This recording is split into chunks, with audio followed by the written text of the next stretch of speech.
Good to have you back, Mel. Terrific. Thanks for coming on board. Thanks for unpacking this material. Difficult, some of it, by AJ Diaz. We're moving away from the arcade now. Here's the arcade. I'm going to show you the arcade here. And we're moving to the drum itself, looking at the drum. Because the drum has been destroyed and rebuilt and destroyed. And in fact, it's a different drum today than what has been in the past. It's not going to help us with dating the inscriptions. I think we're going to go with the 1500 date for those inscriptions, but it's still important. So Mel, go and help us with this material. Let's see what you've got, and let's see if we agree or disagree. Over to you. Okay.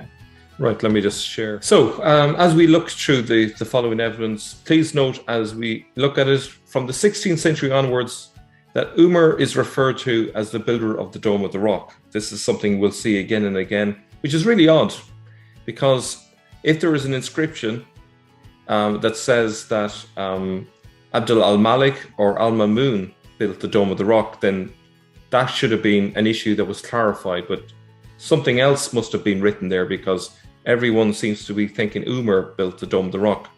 Why would they say that? Ask the question. Where do you mean? Who is saying that Umar? Is it on the dome itself? It's set up, because that's not there today.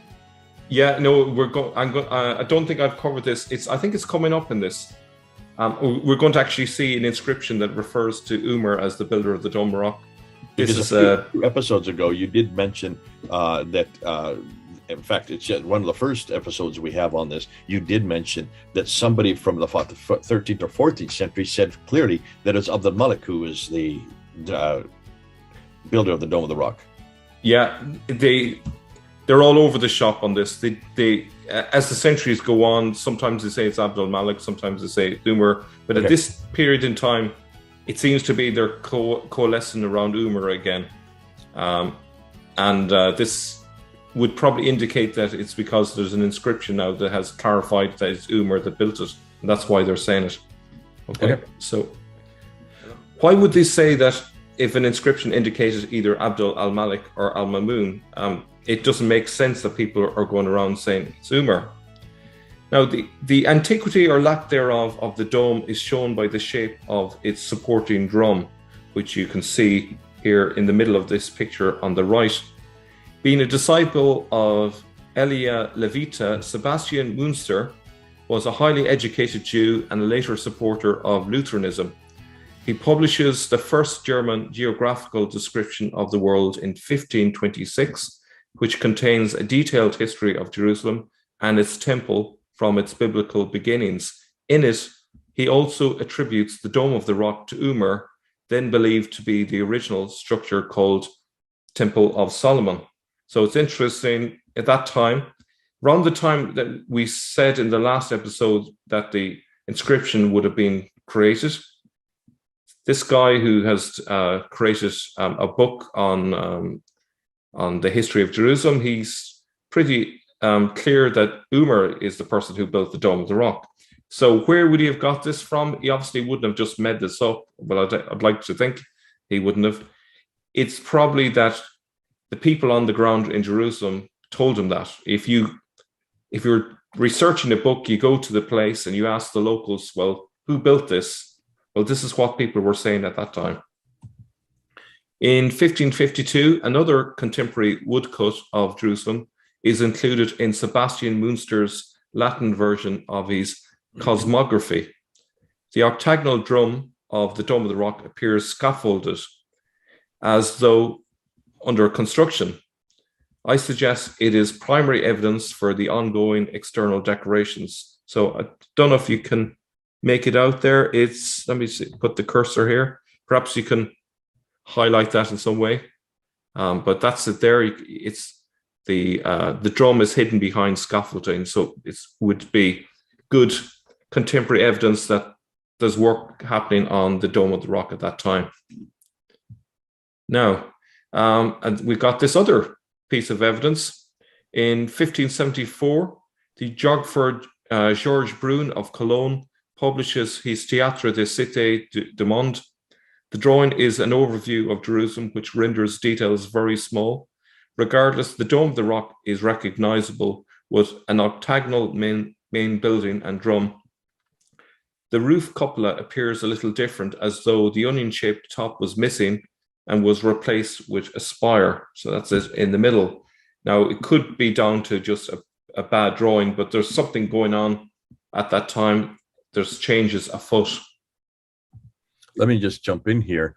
Yeah. Go back that there. I can see only a 6-sided building, not an octagonal side building. Do you pick that up as well?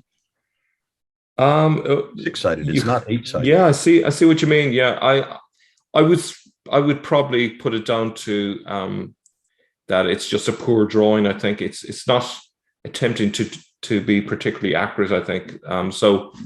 I don't know what to make of it really. It's not. I would say it's not particularly strong evidence one way or the other. That would be my take. But I think the main thing is that the onion-shaped roof is missing, and that's a bit of a peculiarity, I would say. But beyond that, yeah, I think you're right. Though there's it a looks steeple there with a crescent at the top. That's not there anymore. So this looks quite different. If you were to say that's the Dome of the Rock, I would say that doesn't look anything like the Dome of the Rock. Yeah, obviously there have been some corrections. There have been some changes, and you're going to get into that, obviously. Yeah.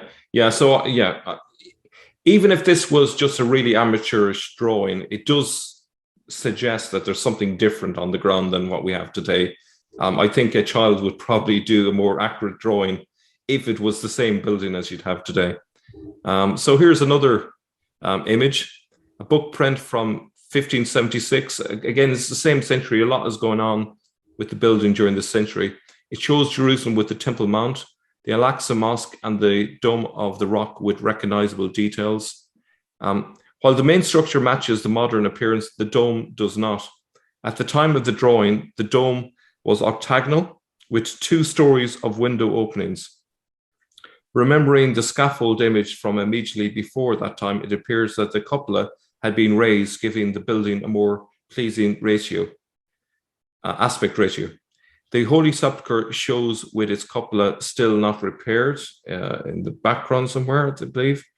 The lower row of the drum distinguishes itself through a larger middle window that is flanked by 2 that are about a third smaller. I think the main thing I would take from this is the fact that the cupola is definitely raised above the rest of the roof. That's very different from what it is today. So there's, it's not the same building really. There's a massive lot of changes that have happened to it. Okay, so that would mean that really anything that was inside that is no longer what it is today. Now, this bit is quite interesting. Why were they so keen to keep Christians prying eyes from the Dome of the Rock? Published in 1617, Fiennes Morrison reports on his 10-year travels. After expressing his horror about the circumstances of Jerusalem, which he visited in 1596, the book contains an expansive description of Jerusalem and the Temple Mount. He notes that the Dome of the Rock is shut. A.J. Juice says, travel must have been perilous at the time, with locals jumping, harassing, and abusing visitors. Jews wore red hats and were almost completely absent from Jerusalem. They had moved to the coastline. It appears that their good standing under Suleiman was long forgotten. In this large circuit, compassed all with walls, of old the Temple of Solomon stood. At this day it was overgrown with grass, and in the midst thereof the Turks had a mosque for their wicked worship of Muhammad.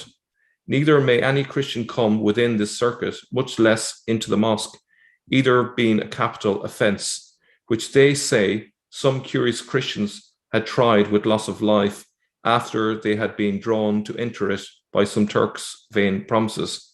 So they don't want Christians looking around inside. It's very similar to the situation with Mecca today. They don't want them on the Temple Mount. They don't want any Christians looking inside.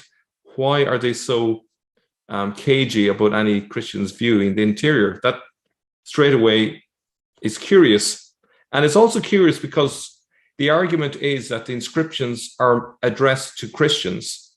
Okay, that's what we've always heard. Why would they not want Christians to see the inscriptions if they are addressed to Christians? That makes no logical sense. I don't know if you want to respond to that part. No, no, that's fine. Continue on. Okay. Now, Morrison's publications contain crude miniature drawings of the site and building from his hand, which is there on the right.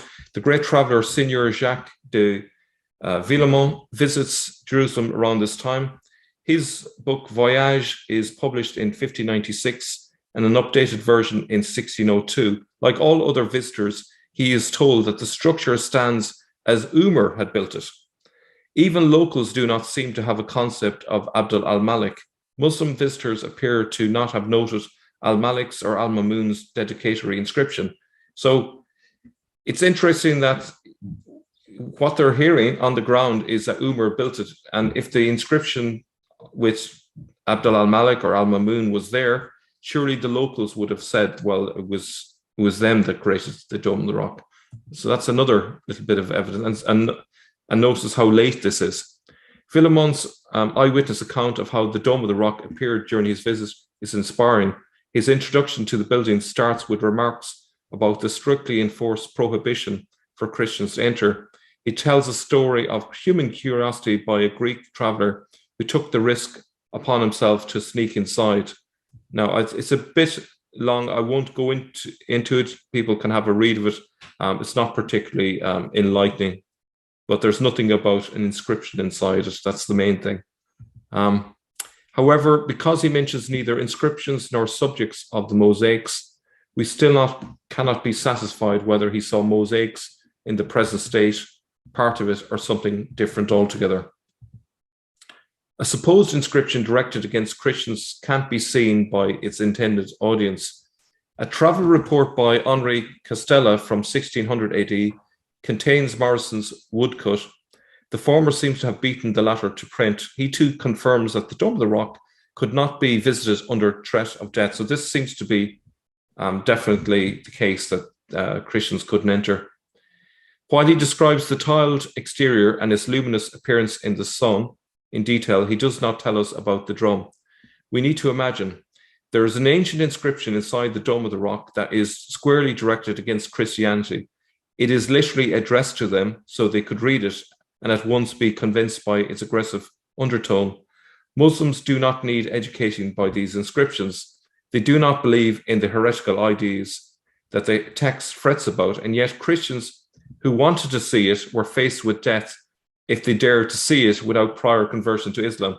And he says only a religious mind could have come up with that sort of logic unless there was something to hide. So he's basically saying he doesn't buy the idea that this inscription was directed to Christians. If it were, then they wouldn't have a death sentence for anyone looking at the inscription. That doesn't make any sense. So there must be something else afoot. An interesting detail comes from Henri Baron de Beauvau, who visits the Dome of the Rock sometime before 1609, when his travel journal is published. He hired a Muslim to take measurements and describe the interior for him. He reports that the inside of the Dome of the Rock is now all white, with the exception of remnants of mosaics from old times. We do not know whether the Muslim scout fed Beauvau with reliable information and what exactly was white, but all mosaics were inside, likely worked on. I'm inclined to believe the Muslim witness here, because I don't think it makes sense for him to make up something like that.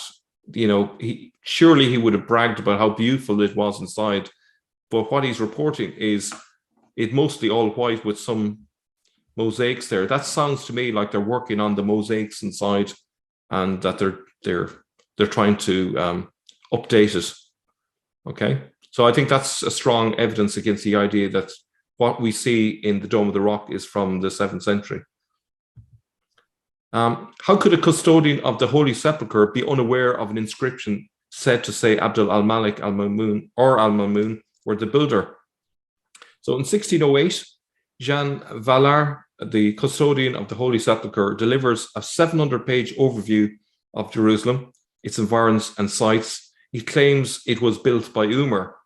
Now, for someone to write a 700-page book about Jerusalem, and the fact that he's a custodian of the Holy Sepulchre, so he's well placed to know the history of the city, and yet he's also of the opinion that Umar built the Dome of the Rock. Why would he think that if there was an inscription that says either Al-Mamun or Abdul al-Malik? I think that's very telling.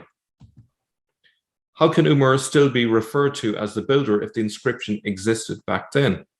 George Sandy's book, A Relation of a Journey Begun, written in 1610, contains an overview of Jerusalem with the very small detail of the Dome of the Rock labeled a mosque where stood the Temple of Solomon.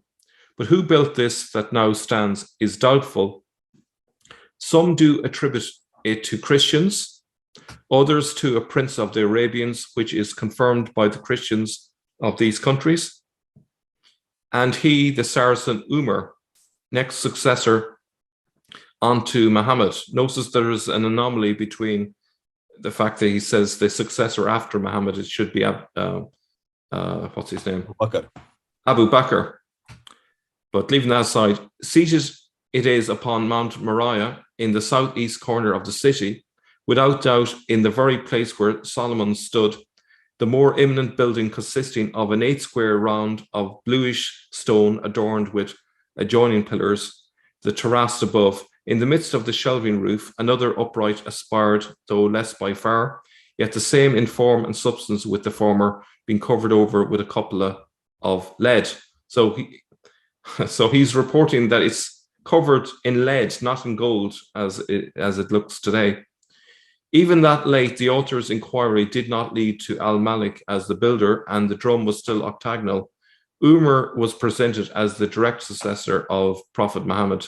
So I find this really hard to understand. Why would there be so much doubt about who exactly built the Dome of the Rock if there was an inscription in there? Surely it should have been the easiest answer to get if the inscription was there from the 7th century.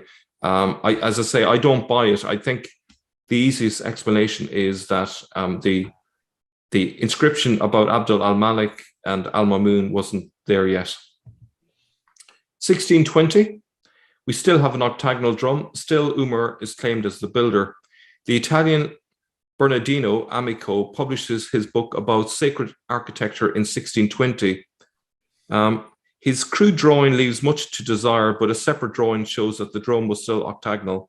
Like every other visitor before him, he was told that Umar was the builder. Yet Amico says something that nobody else mentioned before. Large dedicatory inscriptions are very old, were mounted inside and out, attesting to the builder, Umar.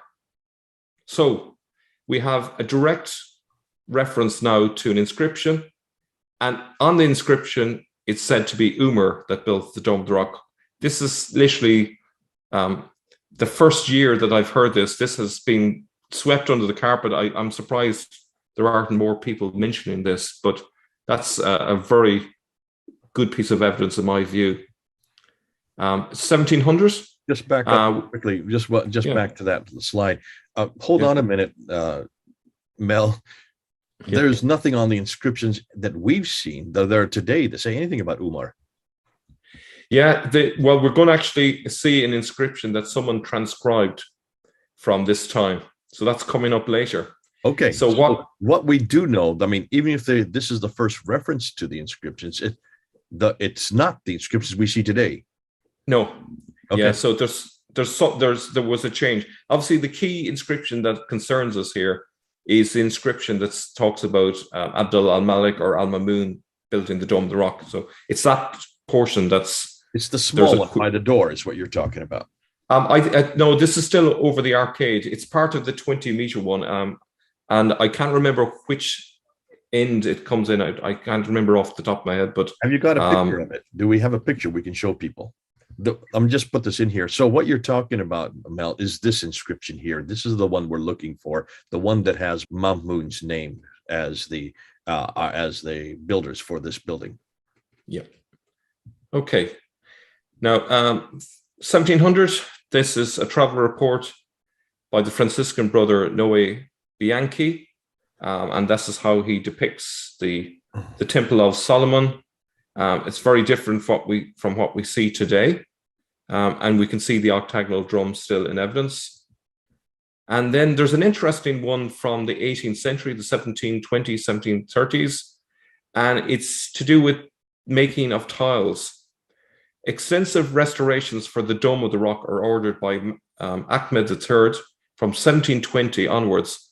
The documents in a register in the Prime Ministry archives in Istanbul includes orders, accounts and inventories that are dated between 1720 and 1736.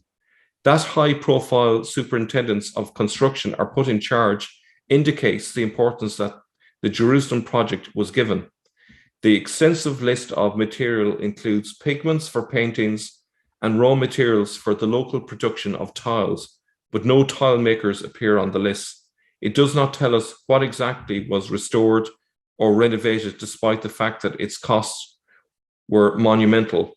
So whatever was going on in the early part of the 18th century, and it's believed to be to do with the Dome of the Rock, there was a lot of expense being put into this.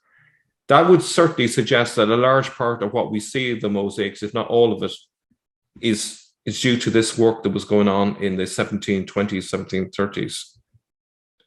Richard Pocock published an eyewitness account in a description of the East in 1745, which contains a section about Jerusalem and the Dome of the Rock. He appears to be the first to put down an architectural plan of the exterior of the building, which he describes as of mainly green tiles, which obviously is different to what it is today. Okay, so we're getting closer to what the Dome of the Rock looks like today, but not quite.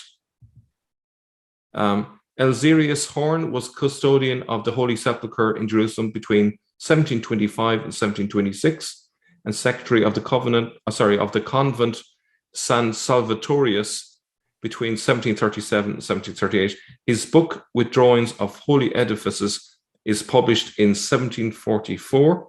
Horn's design shows something strikingly new, the drum in its modern form, top right. So it's a circular drum.